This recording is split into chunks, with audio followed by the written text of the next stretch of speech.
এতিয়া মই আপোনালোকক মহিলা উদ্যমিতা আঁচনিখনৰ বিষয়ে কেইটামান কথা ক'ব খুজিছোঁ।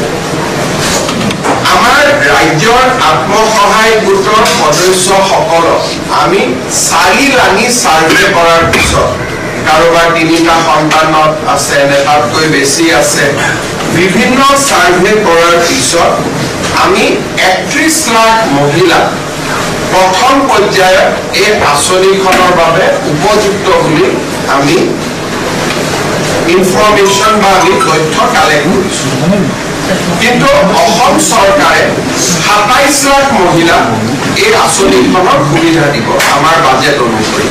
কাৰণ আমি যদিও 30 লাখ মহিলাই পাছ কৰিছে আমি 27 লাখ মহিলাকহে এই আঁচনিৰ সুবিধা দিব পাৰিম।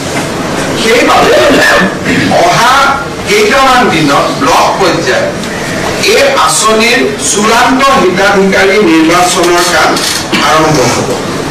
কেবিনেটে সিদ্ধান্ত গ্ৰহণ কৰিছে যে যিসকল মন্ত্ৰী বিধায়ক প্ৰাক্তন বিধায়কৰ পৰিয়াল তেওঁলোকে এই আঁচনিখনৰ সুবিধা নাপাব।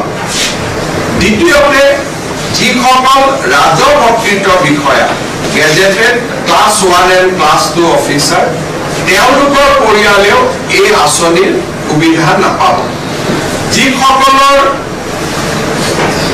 আমাৰ মদৰ দোকানৰ লাইসেন্স আছে, যিসকলৰ ঘৰত ব্যৱসায়িক ভিত্তিত ট্ৰাক্স আছে, জেচিবি আছে বা যিসকলে আয়কৰ পৰিশোধ কৰে তেনেকুৱা লোকেও বা তেনেকুৱা আইমাতৃয়েও এই আঁচনিখনৰ সুবিধা নাপাব।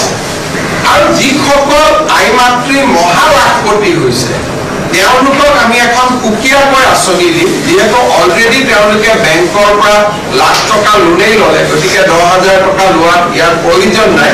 কিন্তু তেওঁলোকক আমি সুকীয়াকৈ আৰু ভাল আঁচনি এখন দিয়াৰ বাবে আমি চিন্তা কৰিম। এই ধৰণে আমি যিটো মহিলাসকলক 10,000 টকা দিয়াৰ ঘোষণা কৰিছিলোঁ সেই আঁচনিখনক আমি চূড়ান্ত পৰ্যায়লৈ লৈ গৈছোঁ আৰু আঁচনিখনৰ শুভ উদ্বোধন এপ্ৰিল মাহত আমি বিহালী সমষ্টিত কৰিবৰ বাবে সিদ্ধান্ত গ্ৰহণ কৰিছোঁ। অৰ্থাৎ প্ৰথম বিহালীৰ আইমাতৃসকলক এই টকা দি পেলাই এই আঁচনিখনৰ আমি শুভ উদ্বোধন কৰিম। তাৰপিছত প্ৰতিটো সমষ্টিতে একোখন মিটিং হৈ এই আঁচনিৰ টকা আমি সমষ্টি